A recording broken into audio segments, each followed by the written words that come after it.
Ya, di luar dugaan, timnas Indonesia tampil luar biasa saat menghadapi timnas Yordania U23. Tentu ini sangat mengejutkan Yordania. Timnas Indonesia U23 bermain fenomenal di babak pertama. Tim berjuluk Garuda Muda ini berhasil unggul melawan timnas Yordania U23 di Piala Asia U23 2024. Ya, tendangan melengkung Witan Sulaiman pada menit ke-33. Timnas Indonesia U23 hampir menggandakan keunggulan. Namun lesakan bebas Witan Sulaiman masih tipis melambung di atas mistar gawang Yordania. Memang tinggal menunggu waktu bagi Witan untuk mencatatkan namanya di papan skor. Winger asal Bayangkara FC ini membobol gawang Yordania U23 pada menit ke-40. Berawal dari umpan manis dari Rizky Ridho, Witan Sulaiman melepaskan tendangan melengkung ke kiri gawang lawan yang tak bisa dihalau oleh Ahmad Al-Juaidi. Di babak kedua, timnas Indonesia sedikit menurunkan permainan, namun sangat mengejutkan Yordania. Gol cantik tercipta dari Marcelino Ferdinand dan berubah skor menjadi 3-0 untuk keunggulan timnas Indonesia U23. Ya, laga terus berjalan dengan sengit, peluang didapatkan timnas Yordania U23, namun Hernando Ari masih mampu menepis. Tapi petaka tercipta setelah tendangan pemain Yordania mengenai kaki Justin Hubner justru mengarah ke gawang timnas Indonesia yang tak mampu ditepis oleh Hernando Ari. Tak berselang lama, lemparan maut pertama Arhan kembali memakan korban. Ya, lemparan maut pertama Arhan disambut oleh Komang Teguh dengan indah. Ya, timnas Indonesia menambah keunggulan menjadi 4-1.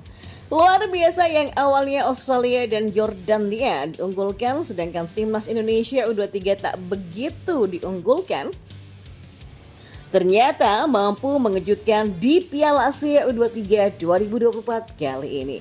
Maka dengan ini timnas Indonesia berhasil maju ke babak selanjutnya dan tentu saja kontrak Sinteyong dipastikan diperpanjang sampai 2027 sesuai janji dari Erick Thohir. Bung Toel minta perpanjang kontrak Sinteyong, jangan dipengaruhi oleh netizen.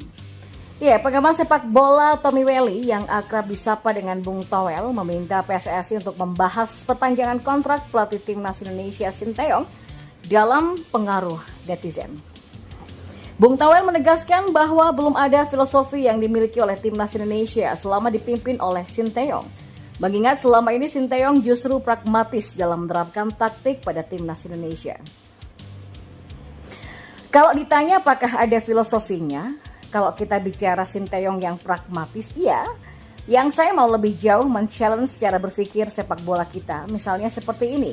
Di luar target-target yang secara organisasi, kata Bung Toel dalam program Apa Kabar Indonesia Pagi pada Minggu hari ini. Sinteyong akan otomatis mendapatkan perpanjangan kontrak jika membawa timnas Indonesia U23 lolos ke babak perempat final Piala Asia U23. Hasil itu pun akan dilihat di laga terakhir melawan Yordania U23 yang akan berlangsung di Stadion Abdullah bin Khalifa Doha pada Minggu malam ini pukul 10:30 malam nanti. Kan kalau soal perpanjangan atau tidak urusannya Pak Erick ya, selaku Ketua Umum PSSI. Pak Erick kan pertimbangannya apa? Pertimbangan analisis sepak bola di dalam sepak bola? Atau pertimbangan netizen kan cuman itu, kata Bung Toel.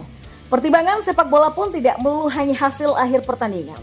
Bagi Bung Toel, perlu adanya aspek sepak bola yang perlu digali selama kepemimpinan Sinteyong, termasuk filosofi sepak bola yang belum terlihat. Pertanyaannya kan, adakah filosofi yang dibangun? Dan apakah itu sejalan? Apakah ini hanya faktor tunggal Sinteyong? Apakah kalau pelatih lain yang lebih punya kualitas juga tidak mungkin bisa meningkatkan? Kan itu pertanyaan-pertanyaan terbuka, tapi kita ingin sepak bolanya naik level terus, kata Bung Toel.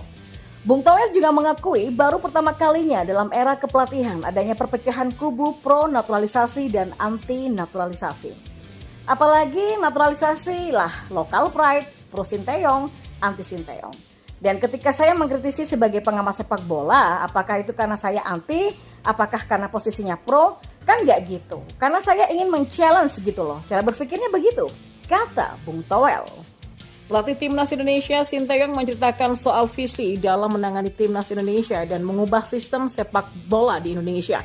Timnas Indonesia di bawah asuhan Sinteyong sudah memberikan perubahan yang signifikan di sisi prestasi, ranking, dan juga performa yang impresif para punggawa Garuda.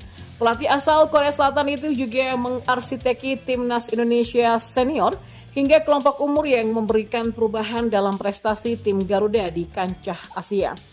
Yang terbaru membuat ranking FIFA dari Timnas Indonesia naik dengan menempati peringkat ke-134 dunia dengan koleksi 1102,70 poin dari sebelumnya ranking 142 dunia. Sinteyong juga berhasil melahirkan pemain muda berbakat seperti Marcelino Ferdinand, Asnawi Mangku Alam, sampai Pratama Arhan. Hal itu merupakan efek positif dari potong generasi yang dilakukannya menggunakan para pemain muda untuk bermain di skuad timnas senior. Dan sebagaimana diketahui, pelatih Sinteyong juga masih terus berburu pemain keturunan Eropa dengan kualitas terbaik untuk memperkuat Timnas Indonesia. Meski sebelumnya sudah punya sejumlah pemain keturunan di Timnas Indonesia dengan kualitas yang tidak kalah hebat. Sebut saja seperti Jordi Amat, Sheini Patinama, Elkan Baggett, Ivar Jenner, Sandy Walsh, dan Rafael Struijk. Ya, pertahanan Timnas Indonesia sangat solid dengan memasang bek seperti Jordi Amat, Rizky Ridho, Asnawi, dan Elkan Baggett. Ya, perpaduan pemain lokal dan naturalisasi yang bahu-membahu terbukti bisa mengangkat prestasi Timnas Indonesia seperti sebelumnya lolos ke babak 16 besar Piala Asia 2023. Sinteyong ditunjuk menjadi pelatih Timnas Indonesia pada akhir tahun 2019 lalu dan kemudian diperpanjang kontraknya sampai Juni 2024. Mengingat ada ajang Piala Asia 2023 dan kualifikasi Piala Dunia 2026 yang harus diikuti oleh tim Garuda. Di dalam perjalanannya menangani Timnas Indonesia, Sinteyong banyak menjalani berbagai rintangan yang berat.